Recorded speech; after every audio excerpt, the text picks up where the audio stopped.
अस्सलाम वालेकुम स्टूडेंट्स, उम्मीद करता हूँ कि आप सब खैर आफियत से होंगे।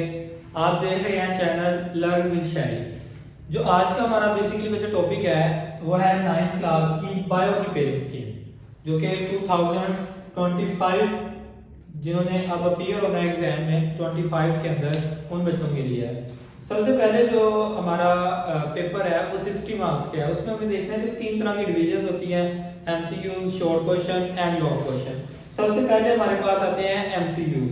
चैप्टर 1, 7 और 8 में से दो एमसीक्यूज है, दो इसमें और दो इसमें, बाकी सब में एक एमसीक्यूज है। उसके बाद अगर हम शॉर्ट क्वेश्चन की बात करें तो शॉर्ट क्वेश्चन हमारे पास 3 पार्ट होते हैं।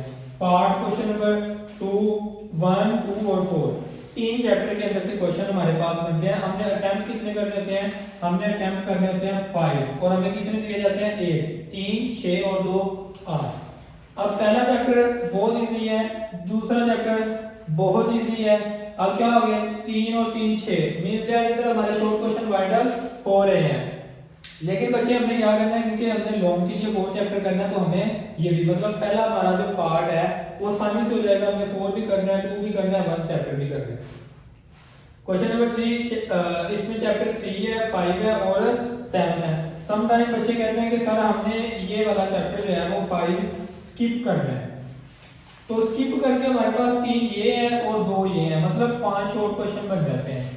तो अगर आपको इसमें से एक आधा कंसेप्चुअल हो गया तो आपके 2 नंबर कम हो सकते हैं। वैसे अगर जिन बच्चों को ये है कि तीसरे और 7वें में से, क्योंकि ये दोनों चैप्टर है, ये वाला और ये वाला, हमने ये लॉन्ग के लिए अटेम्प्ट करने होते हैं और ये एक आसान पेयर होता है, तो इसलिए बच्चे अगर कोई ये समझता है कि ये मैं स्किप कर दूंगा तो ये 5 में इसलिए कर सकता हूँ, तो वो 5 जो चैप्टर है वो स्किप कर सकते हैं। और जिसको थोड़ा बहुत डाउट है कि मेरे से कॉन्सेप्चुअल क्वेश्चन क्लियर नहीं होगा, तो उसको चाहिए कि वो 5 चैप्टर जो है वो अटेम्प्ट कर ले। 5 में ये है कि 3 शॉर्ट क्वेश्चन है, आप मेरे से भी कांटेक्ट कर सकते हैं, आपको वो शॉर्ट क्वेश्चन की एक लिस्ट मिल जाएगी, इंशाल्लाह उसी के अंदर से आ जाते हैं। क्वेश्चन नंबर 4 है, उसमें 6, 8 और 9 है।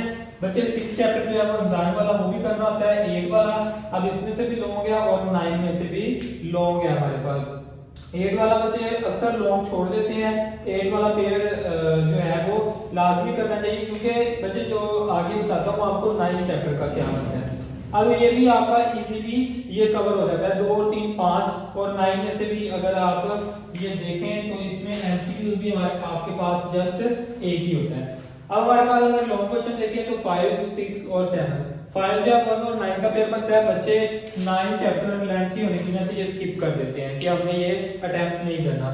उसके बाद क्वेश्चन नंबर 6, 3 और 7 में ये इजी पेयर है और आसान है, ये करना चाहिए। और क्वेश्चन नंबर 7 जो है वो 4 चैप्टर और 8 चैप्टर में से है, और ये भी जो पेयर है 4 चैप्टर भी लेंथी है, 8 चैप्टर भी लेंथी है। अगर इधर देखोगे तो पहला जो चैप्टर है वो तकरीबन सबको याद आता है, और 9 जो चैप्टर है वो बस थोड़ा सा लेंथी है। तो अगर कोई बच्चे ये देखें कि मीडियोकर है, जिन्होंने बस ये सोचा हुआ है कि हमने पास होना है, वो वाला ये वाला चैप्टर कर ले, और जिन्होंने सोचा हुआ है कि नहीं हमने टॉप रैंकिंग नहीं रहना है, 60 नंबर पूरे लेने हैं, तो उनको चाहिए कि वो ये वाले 2 पेयर इजीली कर लें, क्योंकि अगर इसमें कमी पेशी होती भी है तो उन बच्चों को क्वेश्चन नंबर जो 5 है वो आता होगा। ठीक है, तो ये 9th क्लास की हमारे पास पेयरिंग स्कीम थी। आपने लर्न विद शैली के साथ कनेक्ट रहना है। इंशाल्लाह हम प्लान स्टडी बताएंगे कि किस तरह हम स्टडी करके शॉर्ट क्वेश्चन, एमसीक्यू और लॉन्ग क्वेश्चन में फुल मार्क्स ले सकते हैं।